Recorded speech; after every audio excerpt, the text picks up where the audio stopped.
I've come tonight to talk about Coors and our committee, which is boycotting Coors and reviving a 20-year boycott of Coors. Chicanos have boycotted Coors for over 20 years, and recently we've seen Coors trying to buy back the Chicano market, trying to get Chicanos to buy Coors Beer again by sponsoring car shows and menudo cook-offs and other cultural events that they're involving themselves with. One of which is happening this weekend in your area here at Pleasanton. They're having a menudo cook-off sponsored by Coors and the GI Forum. And I've come here today to more or less share our views of Coors and the boycott and the reasons why we feel the boycott should continue. Boycott Coors because they're so racist and discriminatory and anti-union in their practices and policies. Chicanos have boycotted Coors because they were discriminatory in hiring Chicanos back in the 1960s. So Corky Gonzalez and, ironically, the GI Forum began a boycott of Coors back in the 1960s because they weren't hiring Mexican workers. Other groups boycott Coors, like unions, gay activist groups, and women. But I'm here primarily, our committee is primarily concerning itself with the boycott of Coors by Chicanos. It has been extremely effective. They know they need to get the Latino market back if they're ever going to get those beer sales back the way they were at one time. So at one time, by the way, the Coors company, Adolph Coors, was saying that they didn't need the Mexican market. Mexicans can boycott Coors all they want. But because the boycott was so successful, they know they have to get the Latin market, the Latino market back, because they sell their beer basically in the Southwest, which is where Latinos live and work. And so they know they need that market back, so they're targeting the Latino community with a very, very expensive $90 million a year public relations campaign to try to get that market back. But in our view, they don't deserve it. Coors politics is very bad for Latino people, and that's why we believe the boycott should continue. They are the ones that were very influential and active in electing Ronald Reagan.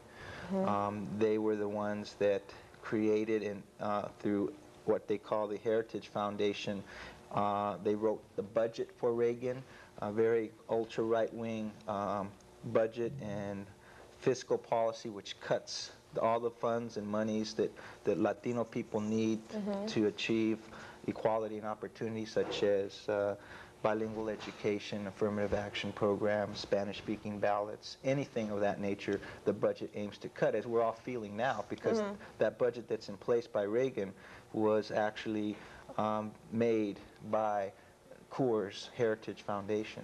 Big push by Coors to buy back the Latino market, and we are trying to inform as many people what Coors is doing, that the organizations that Coors is offering the money to, they shouldn't take it. They should be principled and proud about what they do and how they conduct their business, and not take the money from Coors.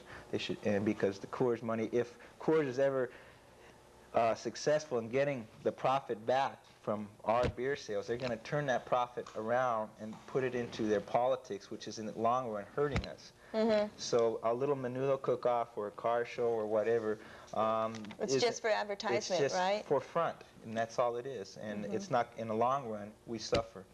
You know, so we want to make sure that the people, especially young people that may not be that aware of the boycott, understand and know that there is a Coors boycott and why it should continue.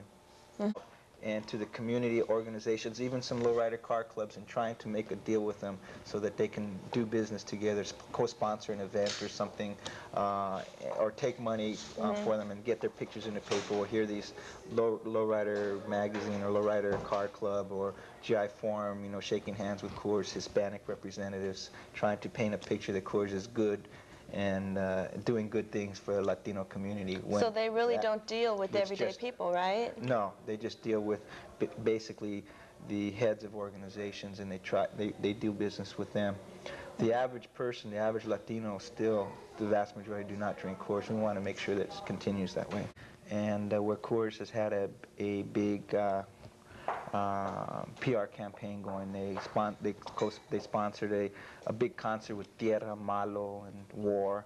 They had a menudo cook-off. They've been offering all the Latino community agencies and groups money for them to take.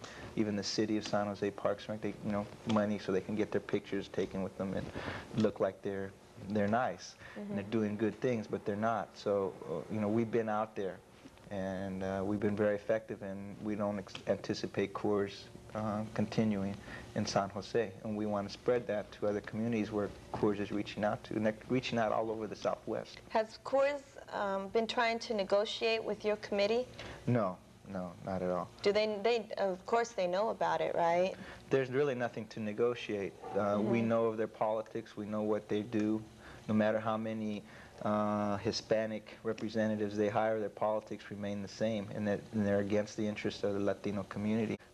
Bypass Coors. That when you go to a liquor store, when you go to the market, be proud in principle. Don't let Coors buy you off with their big, expensive public relations campaign directed at us. Be aware of what it is that's happening to us, and continue the boycott.